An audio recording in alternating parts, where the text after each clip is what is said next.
Alright, so this episode we are going to be in the end to start, and then we'll go back to the overworld. Yeah, be upgrading our concrete machine here. This one is pretty decent, but obviously 36,000 in late game is not the best, so we're going to be upgrading it to 108,000. Basically 3x in the rates of that machine down there. Now it is nice that I did design it myself, but I do want something a little bit different and faster here. So we're going to be using this portal over here. And yeah, so we did on a stream mine out all the sandstone and break all the surrounding bedrock here. So we're left with just this here. And yeah, so we're going to be building this. And we'll go from there. So let's get a time lapse of building this, and then we'll see how the stuff gets processed on the overworld side.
Alright, as you can see, the concrete duper and blast chamber are completely built up and they are working. So I actually did lie to you. This is actually not 108,000, this is 180,000 concrete or concrete powder or sand, gravel, whatever you want to use it for.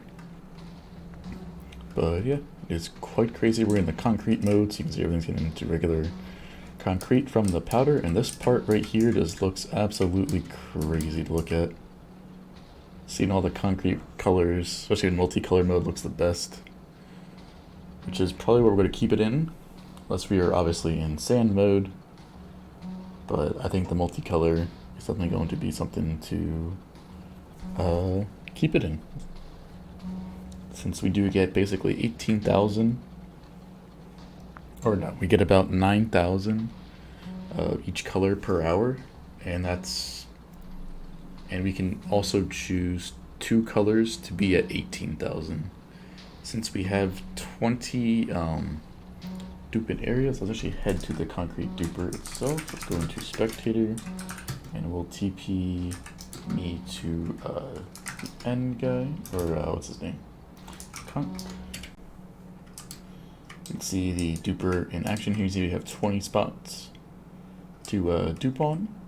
So we have 2 of the black and 3 of the white. So we have 3 of black and 3 of white. So that's the more used colors. I chose them to go there. So that's what we're doing there. So we actually can do up to 27,000 of 3 colors if we wanted to do every color mode. But we will have extra, of course, so yeah, having that, it's a lot quicker, because we can previously only do 12 colors, and each color would be, I wouldn't say about 4,000 an hour. For the one duper over here, that's only 12 colors. Here we have 20. So So we have all 16 colors and then the extra 3 here. So we do get some extra, which is pretty cool. So we can also choose whatever color we want extra. We can just swap out the extra black and white here for that color and still keep it in all color mode. So obviously I'm going to put sand and gravel in here at some point, but it's not really needed. So yeah, let's go back to the concrete flash chamber. And you can just see that thing, very small and compact for 180,000 and still very satisfying to watch with how quick it is. And all the observers flashing, trapdoors, everything. All in all, quite easy thing to build for the amount of concrete we get an hour. So there's occasionally some loss here, but I'm not really too worried about that. It's not too big of an issue, but yeah, at 180,000, you really don't, like a couple stacks ain't really anything. So yeah, on to the storage, and we're going to, just for the sake of the spawn decoration here, we're going to take all of the items, we're just burning them right now to just like have it working, and then we're going to take all the items to the nether so that we can process them there, which gives us like pretty much as much space as we want, so we don't have to like process it here and then take up more of the spawn here. So we're going to have a decoration here. I don't want it to use too much because we're also using that this much right now. If we use any more, I feel like it would take away from the spawn perimeter decoration, so we're going to do that. But yeah, you can see just how much this little area takes up on the map. Hopefully it's not, it's probably going to be really noticeable, but hopefully it's not too bad. Because I can't really make this any more see-through. I guess I could try regular glass here, but up top, not much I can do. But yeah, all in all, wonderful system to use. By the time of you watching this video, the spawn perimeter is completely cleared out. But I don't want to get this done as this is going. But yeah, so now I can work in the nether, hopefully.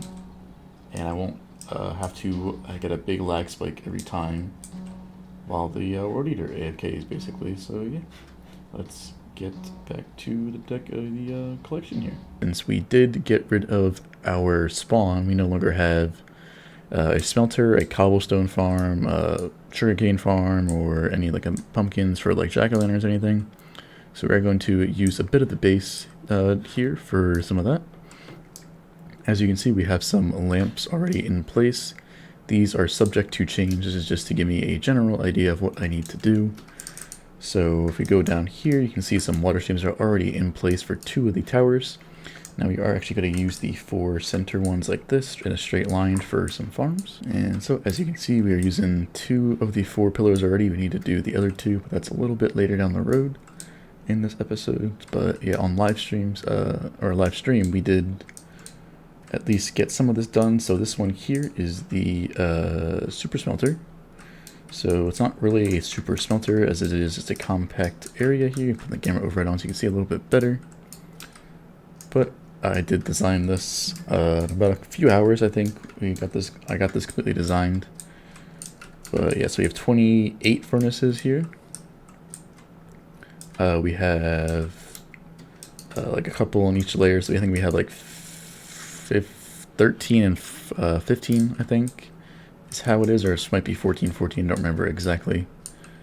But yeah, so we have, the challenge was getting it in the 9x9 area here. As you can see, we pretty much use as far as we can in this little area. But what we got here is we got the minecart, the hopper to get the right amount of items we want in there. Now it's not 100% reliable, that's why on the top here we have this system with a hopper minecart in it that will, even though it doesn't collect or detect the items in the minecart, it's not on the detector rail, this will get 30 items out, but we only need about a couple, so this is perfectly fine. And then those minecarts then go back into the minecart magazine right here. And that goes obviously back to here. So once we send this one off, we send another minecart in with this system right here.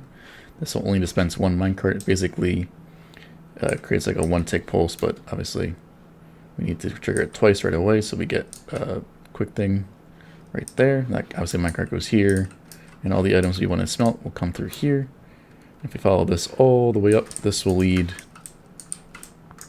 to the top here, which we have linked up. So you can see this goes all the way up. These 3 tubes have just been finished, and these will go to their specific locations. Obviously one of them is for fuel. This is this one here. This one is for the items we are smelting, and then this one is the output of the smelted items, which will then go up to here. And then our inputs will obviously be here, but they will obviously be in an interface over here. That way we can control it from there. So yeah, the same thing over here. We're going to hook up the sugarcane farm or cobblestone. One of those is going to be a sugarcane farm. The other one's going to be the pumpkin farm. They'll all be eternal or on and off by lamps and stuff. Got 2 more towers to completely finish. We still have to do a couple of other things. So we do need, this one is perfectly done. All we need to do is just put the items and fuel in, which our fuel will come down here. And obviously it's by hoppers, because I didn't want to try to do the minecart, which is the hardest part here, was getting the minecart's tracks to work. You can see they do some weird minecart shenanigans here, but it does work. The minecart will go up and then back that way. And yes, that was the hardest part. So we're just doing hopper chain. So we do have to fill up every single hopper and furnace with items, but that's not too much. We only have 28 plus the furnace, which isn't too much at all.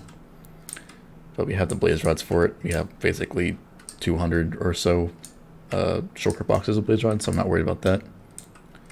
And then yeah, this will be fully functional. All we gotta do is put the items in once we get that interface up here set up. So over there is going to be the furnace. We'll have an indicator lamp for fuel and if the items are being smelted or not. And then here we'll have a lamp for each farm being active, which will be activated by the flick of the note block. And the lamp will obviously indicate if the farm is running on or not. So got 2 more towers to do here. But yeah, obviously with the camera override on, it looks a little bit weird, but without the camera override, because it is so dark down here, it's kind of hard to tell, especially when you are down at the base here. But you can kind of see the ice pass there. We could make it out of prismarine if we wanted to like hide it a little bit, but not really necessary, because if we do see the base, it's mainly going to be from above, and all we really have is these tubes here for items, so it's not too big of a deal. That path down there would be gone. So yeah, you can't really see much besides a couple tubes, which isn't too big of a deal. So I had to get back to work and finish these farms. Alright, so the concrete machine has been running for quite some time now. We got all these sorters and everything all hooked up, and we've been running it for quite a while. So we have over almost 2 chests here indicated by the lamp. We have at least 1 chest filled with the concrete colors, and concrete powder we're getting there as well slowly. But yeah, so that's all good. And you can see some of them do have more than others for some reason. I'm pretty sure that's just due to where they are on the ice path, because obviously the first ones here have like it's the fastest, and then the back here is when they get slower. So I would assume that's why there is more collected for certain colors and stuff. But obviously we have been using a lot, so you can see that the black has been depleted basically for the spawn perimeter decoration, so everything is a bit lower. But our lamps are working tiably and reliably, which is always a good thing. So we always know when a chest is filled, indicated by the lamp. So 1, 2, 3, 4, 5. 1, 2, 3, 4, 5. And yeah, we're in sand and gravel mode as well, so we have a lot of sand and gravel. Even red sand is pretty high, but yeah, definitely all in all did come together pretty good. Yeah. This machine is quite expensive, but it does do it the trick. But yeah, everything has been working, and now we're all ready for the spawn perimeter. We have all the stuff required. We can head to the spawn right now. And yeah, lots of preparation has gone into this. I think I've mined 50-some thousand terracotta for the decoration. You can see I started doing this, then I remember I needed to record, so that's why I stopped. But yeah, this is going to be the bottom here to hold the concrete powders up. So there's only certain parts we have concrete powder, which is a certain part will have the gray concrete here. There's stone in the schematic, but we have a lot more gray concrete than we do stone, so yeah, we got all this terracotta here, and all these logs from the tree farm, netherrack from the quarry, magma cubes we did end up crafting with slime and blaze. And then we did actually make a small temporary farm in the, I guess, tree farm area. We had made one of those. We just basically place another netherrack, and then it gets pushed across, gets bone mealed, and then the other players stand there with a pickaxe, and it just mines it like that. Very simple farm. And we got all the black concrete, which is why it's pretty much been depleted. From the storage itself, that's all the gray concrete that's been for stone. All the orange concrete and powder, yellow concrete and powder, white concrete and powder and brown, and then redstone blocks. We're actually going to use redstone blocks in this. Yes, it's not the best thing, but it's fine. A bunch more terracottas that I've been mining and extra blocks for the build. And then we have back to the terracotta. These are just shulker boxes that are just on the ground for now. But yeah, lots of progress has been made with the concrete duper itself. Up here is definitely one of the fastest concrete things I've ever done, and for it to be so compact, it's pretty cool. So yeah, oh, there's some cleanup, I guess, with lag spikes, I would assume. That's why we have stuff down here, but it's not too big of an issue. But yeah. Alright, hold up. We need to show this machine in action first. So we're going to tell the player duper to use once. And we do have it, I think. It mostly how quick it comes through. If it is going to be quick, it's going to be in concrete powder. So it is in concrete powder mode, which isn't too big of a deal.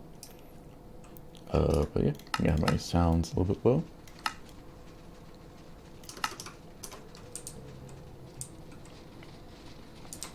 But yes, this machine, what we do here is we detect the items coming through the portal with this tripwire here. And since we get a short pulse right here, we extend that with this here to constantly keep this torch unpowered so that we can transfer one item back and forth here, which this comparator reads and then starts the whole cycle here. So we power this piston, which gives us this really quick pulse right here, but doesn't, it's not a one tick pulse. We still keep the block there, which is always good. And then once we push down, very quickly you can see how quick these items get shot out. But they also are perfectly aligned here. So you can see they get pushed over and immediately shot out. Basically one tick later, he gets shot out, because you can see we do a 2 tick here and then a 3 tick there. So that's why it's so quick. Then we transfer the signal here on the side, and then over to this sticky piston, which shoots it across to the next one. And we do this little U-turn here that I like to call it, which is just to realign the items so that they can go into these hoppers on the side here. And yeah, so this is the best part to look at. You can see the items go just zooming across on the bottom of the screen there, all perfectly timed, and it just looks so cool. And then we have the realign feature right here. So we shoot this across every second time here. And then, yeah, so we get this, that's what it gets every second time, is we do 2 short pulses right here. So we can see this repeater only gets powered every other time. We try to cross this sticky piston here. And then over the side, if we do get any extra items, usually in concrete mode, we can keep up with all the concrete powder fairly easily. You can see we only need 1 sorter for some of them, but for the ones that have 2 or more colors, for the duper, you do need at least 2. So this machine here would shoot it across. It's a double piston extender, or it's actually just a variable piston extender, because we did align the items. They are 1 pixel over on this block here, which we can just use this slime block to push them across instead of using a double piston extender, which is also a pretty cool feature. And then we send that signal over to this one, which with a very weird situation here. To get the items aligned on this side, instead of doing a whole other U-turn area, we do need to push a slime block out onto packed ice here. So we need the items to go all the way across and get aligned by this honey block here. So in that case, we need to push this slime block out, but when it retracts, it will pull the packed ice with it. So then we need to do this other system here that will push these packed ice back out, which is what this glass block does here. So I would try to get it in action, but we would have to change the concrete powder mode, which would then have to require us to turn off the concrete duper and then turn it back on. But yeah, this is just extra sorters here, not too big of an issue. But then everything goes into a shulker box loader here, and which we might actually need to fill up very soon. Yeah, we're running a little bit low on shulkers here. But yeah, so then we do this other thing here, where we do the shulker box sorter here. So we decode the item that gets into the here. We take one item out of the shulker box, and then we send it across the line here, which will then go into its designated pre-filter here. So we got powder, you know, all the other colors of concrete here as well. And then, yeah, whatever color it is, it'll go into its desired location, and then it will make its way down to here, which we then showed off that it has lamps for each chest here. So 1, 2, 3, 4, 5, 1, 2, 3, 4, 5, up like that. And yeah, you can see that we have a bunch of concrete here, especially in the powder. We did run the powders overnight for once, so you can see that mainly on this side we have a lot of powder, and we are depleting a little bit of sand for the spawn right now. So that was all for glass to cover the spawn area in glass. But yeah, that's this machine done. Now you really don't need all this redstone back here. This is just for the lamps that, you know, Jake suggested we do. And since he wanted to do one for every chest here, it gets a little bit complicated with the floor, since we can't really put them next to each other because we have the next chest right there. So yeah, that's what all this mess down here is. But it does work, so I'm surprised. But yeah, everything besides the box sorter here is actually all my design. This was fun. It actually is really fun to design your own stuff. While it does take a while, I think the payoff at the end is definitely worth it. But yeah, so now we have infinite concrete. Just need to keep up with the shulker boxes here, and we did actually lose a shulker box. Guess we should put extra blocks here. Back to past me. So this is going to be the end for the concrete episode. Hope you guys enjoyed. Yeah, you should like, subscribe, all those sorts of things, and I'll see you in the next one.